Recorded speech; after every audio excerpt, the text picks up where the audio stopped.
Morning Odisha आसंतु आजिर मुख्य खबर उपरे नजर पकाइबा पूर्वरु आपणक भल पाइबा स्वरूप गोटे गोटे लाइक निश्चय करिवे एवं चैनल को सब्सक्राइब करिवे। नंबर 1 केंद्र सरकारी कर्मचारी खुशी खबर 25 लाख को बढ़िला ग्रेच्युटी सीमा। केंद्र सरकार निज कर्मचारी को एक बड़ उपहार देइछन्ती। किछि दिन पूर्वे महंगा भत्ता 4% बढ़ाइबा परे सरकार एबे ग्रेच्युटी राशि वृद्धि करिसेंती। आपनको कहि रखुछि जे सरकार अवसर नेउथुबा कर्मचारी ग्रेच्युटी को 25% वृद्धि करिसेंती। 2024 में 30 तारीख रे ऑफिस सर्कुलर अनुଯାयी अवसर ग्रेच्युटी सर्वोच्च सीमा 20 लाख टंका रु 25 लाख टंका को वृद्धि करा जायछि। यह 2024 जनवरी पहिला रु कार्यकारी हेबो। पूर्वरु 2024 एप्रिल 30 रे समान घोषणा करा जायथिले मध्य मे 7 तारीख रे यह को स्थगित रखा जायथिला। नंबर 2 पश्चिम ओडिशा रे अग्निवर्षा टिटलागढ़ रे पारत 46.5 डिग्री रेकर्ड। पश्चिम ओडिशा रे शुक्रवार अग्निवर्षा होईछि। सर्वोच्च तापमात्रा पई अतीत रे रेकर्ड करा जायथिबा टिटलागढ़ रो पारद 46.5 डिग्री को उठिछि। बलांगीर वासी को मध्य प्रबल खरारे सिझिबाकू पडुछि। एठारे तापमात्रा 46.5 डिग्री रेकर्ड होईछि। आंचलिक पाणीपाग विज्ञान केंद्र पक्षरु एही सूचना दिया जायछि। राज्यर 8टी शहर तापमात्रा 45 डिग्री किंबा एथिरु अधिक रहिछि। ओडिशा रे प्रबल खरा हेउथुबा बेले दक्षिण पश्चिम मौसुमी वायु केरल छुइछि। एहा उत्तर पूर्व अंचल आडकू मुहाइबो। आईएमडी डीजी मृत्युंजय महापात्र एनै सूचना दैछन्ति। नंबर 3 भारतीय अर्थनीतिर दमदार प्रदर्शन जीडीपी 7.8% रही। साधारण निर्वाचन शेष पर्याय भोटिंग पूर्व भारतीय अर्थनीति को नहीं बड़ खबर सामना को आसी। मार्च क्वार्टर रे देशर जीडीपी 7.8% रही। 2023-24 आर्थिक वर्ष रे जीडीपी भल प्रदर्शन करिथिबारु 2024 रे एहा 8.2% रहिबो बोली आकलन करा जायछि। जनवरी रु मार्च मध्य जीडीपी 7.8% वृद्धि पाइथिबा बेले गत वर्ष समान समय रे एहा 6.1% रहिथिला। सेहिपरि एहार पूर्व वर्ष रे मार्च क्वार्टर रे जीडीपी 8.4% रहिथिला। 2024 रे फोर्थ क्वार्टर रे देशर जीडीपी 6.9% रहिबो। पूरा वर्ष रे यह 7.6% को छुइबो बोली आरबीआई आकलन करिथिला। हेले आरबीआई आकलन थारु जीडीपी अभिवृद्धि यथेष्ट अधिका रहिछि। नंबर 4 देश को फरिला विदेश रो बंधक रखिथिबा 1 लाख किलो सुना। भारतीय रिजर्व बैंक आरबीआई विदेश रे बंधक रखिथिबा 100 टन सुना को एबे निज देश को फेराई आनिछि। भारतीयଙ୍କ ପାଇଁ खुशीर कथा रे ब्रिटेन नु 100 टन बा 1 लाख किलोग्राम सुना भारत फेरिछि। आगामी दिन रे विदेश रे बंधक पड़िथिबा आहुरी सुना को मध्य देश को फेराई आनिबाकू योजना करा जाउछि। तबे 1991 मसिया रे बंधक रखा जाइथिबा एही सुना को एबे आरबीआई स्टॉक रे शामिल करा जाइछि। आरबीआई द्वारा जारी करा जाइथिबा रिपोर्ट मुताबिक 2024 मसिया मार्च 31 तारीख सुधा केंद्र सरकारଙ୍କ पाखरे विदेशी मुद्रा भंडार अंश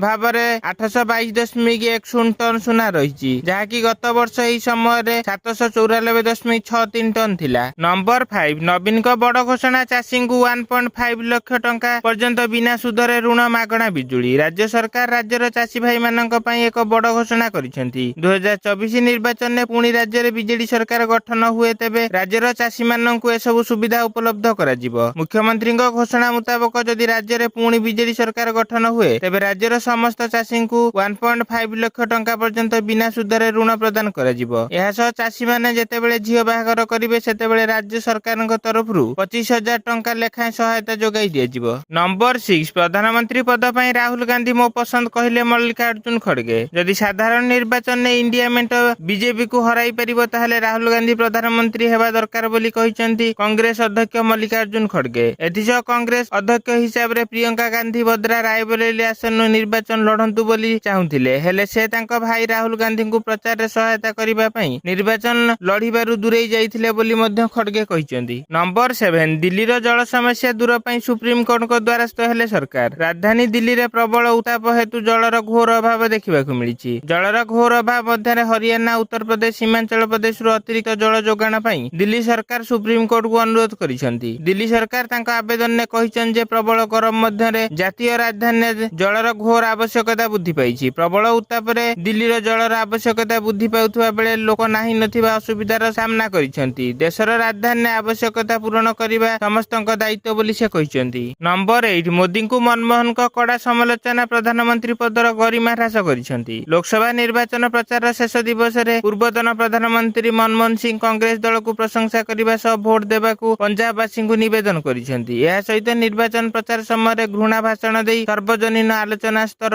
एवं प्रधानमंत्री पदर मर्यादा ह्रास करिथिबा अभियोग करि से प्रधानमंत्री नरेंद्र मोदी को कड़ा समालोचना करिसेंती। मोदी को टार्गेट करी पूर्वतन प्रधानमंत्री कहिसें जे मु एही निर्वाचन प्रचार समय रे होइथिबा राजनैतिक ରାଜନୈତିକ ଆଲୋଚନା ଉପରେ ତୀକ୍ଷ୍ଣ ନଜର ରଖିଛି। ମୋଦି ଲଗାତାର ଘୃଣା ଭାଷଣ ଦେଇଛନ୍ତି ଯାହା ସମ୍ପୂର୍ଣ୍ଣ ବିଭାଜନକାରୀ। ନମ୍ବର 9 ଜଳୁଛି ଜୀବନ, ମୃତ୍ୟୁର ଖେଳ ଖେଳୁଛି ଅସମ୍ଭାଳ ଗ୍ରୀଷ୍ମ ପ୍ରବାହ, ଗଲାଣି 200 ଜୀବନ। ରାଜ୍ୟରେ ଏବେ ମୃତ୍ୟୁର ଖେଳ ଖେଳୁଛି ଗ୍ରୀଷ୍ମ ପ୍ରବାହ। ଘରୁ ଗୋଡ଼ କାଢିଲେ ସତେ ଯେପରି ଭିଡ଼ି ନେଉଛି ମରଣର କୋଡ଼କୁ। ଜାରି ରହିଥିବା ମୁଣ୍ଡଫଟା ଖରା ଆଉ ତାତିରେ ଗତ 24 ଘଣ୍ଟା ଭିତରେ 20ରୁ ଅଧିକ ମୃତ୍ୟୁ ଅଭିଯୋଗକୁ ନେଇ ଏବେ ରାଜ୍ୟବ୍ୟାପୀ ହଇଚଇ। ତେବେ ଏଭଳି ଅସ୍ୱାଭାବିକ ମୃତ୍ୟୁ ଅଂଶୁଘାତ ଜନିତ କି ନୁହେଁ ସେ ନେଇ ପ୍ରଶାସନ ପକ୍ଷରୁ ତଦନ୍ତ ଜାରି ରହିଥିବା ବେଳେ ଆସନ୍ତା 3 ଦିନ ଯାଏଁ ଅସମ୍ଭାଳ ଗ୍ରୀଷ୍ମ ପ୍ରବାହ ଦେଖିବାକୁ ସତର୍କ ଜାରି କରିଛନ୍ତି। ଆକାଶରୁ ଖରା ନୁହେଁ ତ ଖସି ପଡୁଛି ନିଆଁ ଝୁଲ, ସତେ ଯେପରି ଯମଦୂତ ସାଜି ଯାହାକୁ ମରଣ ମୁହଁକୁ ଭିଡ଼ି ନେଉଛି ତ ଆଉ କାହାକୁ କଲବଲ କରି ଛାଡ଼ି ଦେଉଛି ଡାକ୍ତରଖାନା ଭିତରେ। ଏଭଳି ଆତଙ୍କ ଭିତରେ ଡାକବାଜି ଯନ୍ତ୍ର ଧରି ସତର୍କବାଣୀ ଶୁଣାଉଛନ୍ତି ପ୍ରଶାସନ। ନମ୍ବର 10 ଟ୍ରମ୍ପଙ୍କୁ ହୋଇପାରେ 4 ବର୍ଷ ଜେଲ, ହସ୍ ମନି ମାମଲାରେ ହେଲେ ଦୋଷୀ ସାବ୍ୟସ୍ତ। ଆମେରିକାର ପୂର୍ବତନ ରାଷ୍ଟ୍ରପତି ଡୋନାଲ୍ଡ ଟ୍ରମ୍ପ ହସ୍ ମନି ମାମଲାରେ ଦୋଷୀ ସାବ୍ୟସ୍ତ ହୋଇଛନ୍ତି। 34ଟି ଆରୋପ ତଦନ୍ତ ପରେ ସେ ଦୋଷୀ ସାବ୍ୟସ୍ତ ହୋଇଛନ୍ତି। ଏପରି ଏକ ମାମଲାରେ ଦୋଷୀ ସାବ୍ୟସ୍ତ ହେବାରେ ଟ୍ରମ୍ପ ହେଉଛନ୍ତି ପ୍ରଥମ ପୂର୍ବତନ ରାଷ୍ଟ୍ରପତି। ଜୁଲାଇ 11 ତାରିଖରେ ଏନେଇ ଟ୍ରମ୍ପ ବିରୋଧରେ ଦଣ୍ଡାଦେଶ ଶୁଣାଇବେ ହାଇକୋର୍ଟ। ପର୍ନଷ୍ଟାର ଡୋମିଙ୍ଗ୍ ଡାନିଏଲ୍ସ ସହ ଟ୍ରମ୍ପଙ୍କର ସମ୍ପର୍କ ଥିବା ଅଭିଯୋଗ ହୋଇଥିଲା। ଏହି ମାମଲାରେ ମୁହଁ ବନ୍ଦ ରଖିବା ପାଇଁ ଟ୍ରମ୍ପ ତାଙ୍କୁ ଲାଞ୍ଚ ସ୍ୱରୂପ ତାଙ୍କୁ ଟଙ୍କା ଦେଇଥିଲେ। ଟଙ୍କା ଦେବା କଥାକୁ ଲୁଚାଇବା ପାଇଁ ନକଲି କାଗଜପତ୍ର ମଧ୍ୟ ପ୍ରସ୍ତୁତ କରିଥିଲେ ଟ୍ରମ୍ପ।